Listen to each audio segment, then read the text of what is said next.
Welcome to Brain Roots IAS. तो आज हम एक बहुत ही क्रूशियल टॉपिक को डिटेल में समझेंगे, labour unrest and India's new labour codes. तो चलिए शुरू करते हैं इस एक बुनियादी सवाल से। आखिर इंडिया की फैक्ट्रीज ऑन एज क्यों हैं? देश के जो इंडस्ट्रियल हार्टलैंड्स हैं, वहां अचानक ऐसा क्या हो गया कि वर्कर्स में इतना गुस्सा, इतनी बेचैनी है? आज की इस चर्चा में हम इसी क्यों का जवाब ढूंढने की कोशिश करेंगे। तो आते हैं अपने पहले सेक्शन पर, द स्पार्क। देखिए, ये समझना बहुत जरूरी है कि हम जिन प्रोटेस्ट की बात कर रहे हैं वो कोई अलग अलग घटनाएं नहीं है। नहीं, ये एक बड़े स्ट्रक्चरल शिफ्ट के लक्षण है, सिम्टम्स हैं जो पूरे देश के इंडस्ट्रियल कॉरिडोर्स में फैल रहे हैं। तो ये आग लगी कहां कहां है? जरा इस अनरेस्ट की ज्योग्राफी को समझें। हम बात कर रहे हैं हरियाणा के ऑटोमोटिव हार्टलैंड मनेसर की, गुजरात के टेक्सटाइल जायंट सूरत की, उत्तर प्रदेश के बजिंग इलेक्ट्रॉनिक्स हब नोएडा की और बिहार के पेट्रोकेमिकल बेल्ट बरौनी की। देखा जाए तो ये प्रोटेस्ट्स एक कोऑर्डिनेटेड वेव जैसा लगता है, जिसने इंडिया के मेन इंडस्ट्रियल कॉरिडोर्स को एक साथ झंझोर कर रख दिया है। ओके, तो अब तक हमने देखा कि क्या हो रहा है। अब आते हैं इससे भी जरूरी सवाल पर, क्यों हो रहा है? इन सभी प्रोटेस्ट के पीछे के रूट कॉजेस क्या है? चलिए इस सेक्शन में वर्कर एंजाइटी के इन ट्रिगर्स को एक एक करके डीकंस्ट्रक्ट करते हैं। अगर हम इस अनरेस्ट की जड़ में जाएं तो मोटा मोटी 4 बड़े ट्रिगर्स सामने आते हैं। पहला, energy induce cost of living यानी महंगाई की मार। दूसरा, नेशनल फ्लोर वेज को लेकर जो कंफ्यूजन है वो। तीसरा, हमारे वर्कफोर्स में इनफॉर्मल सेक्टर का विशाल स्केल, द स्केल ऑफ इनफॉर्मेलिटी। और चौथा, ट्रेड यूनियन फ्रैगमेंटेशन की समस्या। चलिए अब एक एक करके इन सबको आराम से समझते हैं। सबसे पहला trigger, cost of living squeeze. जरा इमेजिन कीजिए, मानेसर या सूरत के किसी इंडस्ट्रियल कॉलोनी में एक माइग्रेंट वर्कर रह रहा है। अब अचानक से फ्यूल के, बिजली के दाम बढ़ जाते हैं। इससे क्या होगा? उसकी जो थोड़ी बहुत बचत थी, जो डिस्पोजेबल इनकम थी, वो लगभग खत्म हो जाती है। सैलरी उतनी की उतनी है, लेकिन काम पर आने जाने का खर्चा, घर चलाने का खर्चा आसमान छूने लगता है। बस यहीं से शुरू होता है इंडस्ट्रियल फ्रिक्शन का अहम कारण। अब आते हैं दूसरे ट्रिगर पर, नेशनल फ्लोवेज को लेकर जो एक एम्बिग्विटी बनी हुई है। पहले तो यह समझे कि यह कॉन्सेप्ट है क्या। सिंपल शब्दों में, अ नेशनल फ्लोर वेज एक ऐसी मिनिमम बेसलाइन वेज है जिसे सेंट्रल गवर्नमेंट तय करती है। इसका मतलब यह हुआ कि कोई भी स्टेट गवर्नमेंट इससे कम मिनिमम वेज नहीं दे सकती। Sound good, right? तो फिर प्रॉब्लम कहां है? प्रॉब्लम है इसके कैलकुलेशन में। कोई क्लियर, कोई ट्रांसपेरेंट मेथोडोलॉजी ही नहीं है कि ये वेज आखिर तय कैसे की जाती है। इसीलिए वर्कर्स को अक्सर लगता है कि यह बस एक आर्बिट्ररी फिगर है, जिसका आज के जमाने के लिविंग वेज यानी जीने लायक तनख्वाह से कोई लेना देना नहीं है। और अब जरा इस आंकड़े पर गौर कीजिए, यह आंकड़ा काफी चौंकाने वाला है। इंडिया का 80%, 80% वर्कफोर्स आज भी इनफॉर्मल सेक्टर में काम करता है।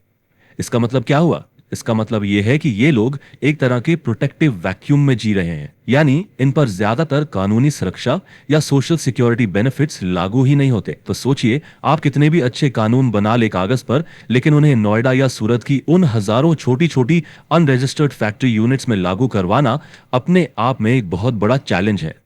और चौथा ट्रिगर है कंपेटिटिव रेडिकलिज्म। ये एक इंटरेस्टिंग टर्म है। इसका मतलब क्या है? देखिए, होता क्या है कि एक ही इंडस्ट्री में कई सारी अलग अलग, अक्सर पॉलिटिकल पार्टी से जुड़ी ट्रेड यूनियंस काम करती हैं। अब वर्कर्स के लिए बेटर सैलरी या बेनिफिट्स पर नेगोशिएट करने के बजाय इन यूनियंस में आपस में एक होड़ लग जाती है कि कौन ज्यादा रैडिकल है, कौन ज्यादा डिसरप्टिव हो सकता है। ये सब होता है नए मेंबर्स को अपनी तरफ खींचने के लिए। और इस आपसी लड़ाई में बेचारे वर्कर के जो असली मुद्दे हैं वो कहीं पीछे छूट जाते हैं।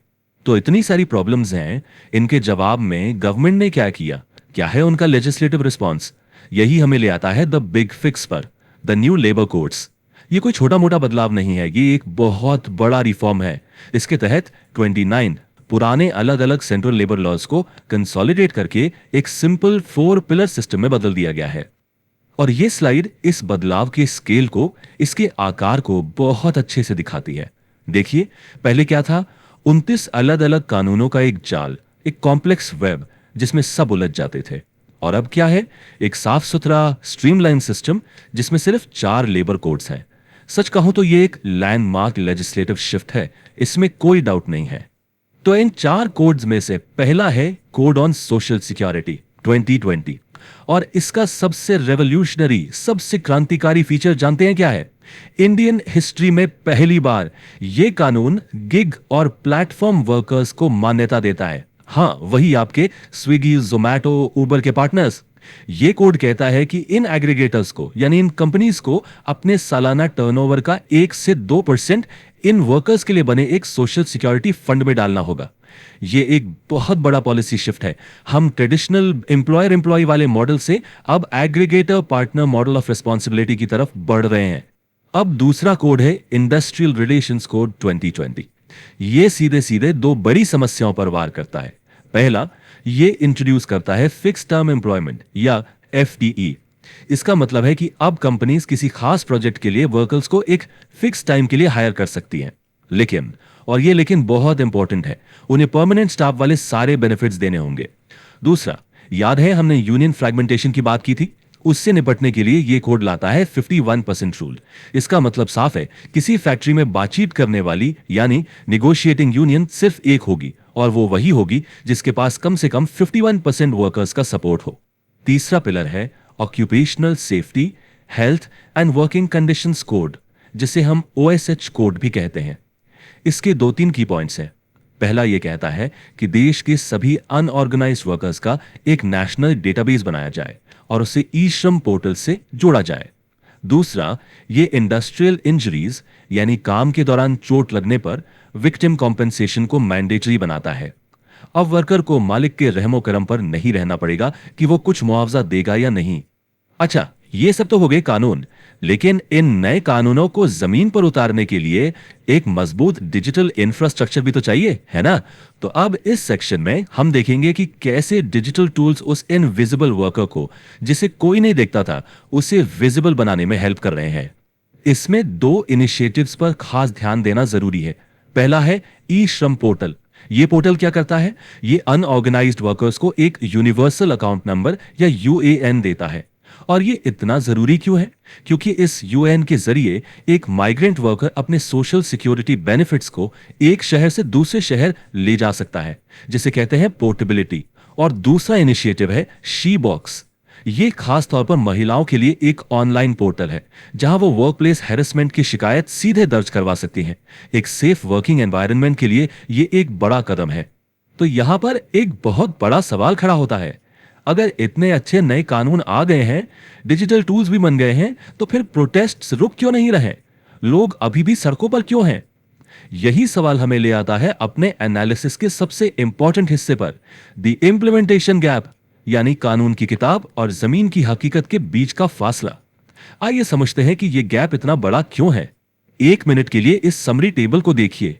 यह टेबल एग्जाम रिवीजन के लिए एक परफेक्ट टूल है। इसमें हमने हर चैलेंज को उसके सॉल्यूशन यानी पॉलिसी टूल से जोड़ दिया है। जैसे गिग वर्कर की इनसिक्योरिटी, उसके लिए है code on social security. Union की आपसी लड़ाई, उसके लिए है 51% नेगोशिएटिंग यूनियन रूल। इनफॉर्मेलिटी की समस्या, उसके लिए ई श्रम पोर्टल और नेशनल डेटाबेस है। और कॉन्ट्रैक्ट वर्कर्स के इश्यूज, उसके लिए है फिक्स टर्म एम्प्लॉयमेंट। चलिए अब हम अपने इस विश्लेषण के आखिरी पड़ाव पर आते हैं, the path to industrial peace. मतलब आगे का रास्ता क्या है? इंडस्ट्रियल हार्मनी यानी औद्योगिक शांति लाने के लिए वो कौन सी जरूरी कदम है जो हमें उठाने होंगे? इसमें 3 मुख्य सुझाव हैं, यानी कि recommendations. Number 1, transparent wage indexing. जो नेशनल फ्लोर वेज है, उसे अचानक से तय करने के बजाय उसे रियल टाइम महंगाई से जोड़ना होगा, यानी consumer price index for industrial workers, CPI-IW से, ताकि वेज अपने आप बढ़ती महंगाई के साथ एडजस्ट होती रहे। Number 2, housing as infrastructure. देखिए, नोएडा, मानेसर जैसे एरियाज में प्रोटेस्ट सिर्फ सैलरी के लिए नहीं, बल्कि खराब रहन सहन की हालातों की वजह से भी होते हैं। इसलिए सरकार और कंपनीज को मिलकर इंडस्ट्रियल हाउसिंग प्रोजेक्ट्स पर काम करना चाहिए। और नंबर 3, लेबर इंस्पेक्शंस को मॉडर्न बनाना। अब वो जमाना गया इंस्पेक्टर राज का। हमें AI बेस्ड रैंडम इंस्पेक्शंस के सिस्टम पर जाना होगा। इससे करप्शन भी कम होगा और कंप्लायंस भी बेहतर होगी। और आखिर में इस पूरी चर्चा का जो निचोड़ है, जो सार है, वो इस एक लाइन में है, the ease of doing business must be balanced with the ease of living for the worker. हम इंडस्ट्रियल ग्रोथ एक ऐसे वर्कर की चिंता और बेचैनी की नींव पर खड़ी नहीं कर सकते जिसे अपने कल की फिक्र हो। इस चर्चा को खत्म करते हुए मैं आप सबके लिए एक एनालिटिकल सवाल छोड़कर जा रहा हूं। इस पर सोचना जरूरी है। हम देख रहे हैं कि प्रोटेस्ट्स के बाद कई स्टेट गवर्नमेंट्स अपनी तरफ से वेजेस बढ़ा रही हैं।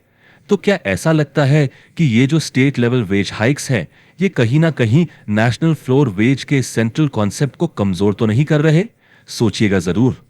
अगर आपको इस विश्लेषण से कुछ नया सीखने को मिला, अगर ये आपके लिए हेल्पफुल था, तो ब्रेन रूट्स आईएएस चैनल को लाइक, शेयर और सब्सक्राइब करना ना भूलें।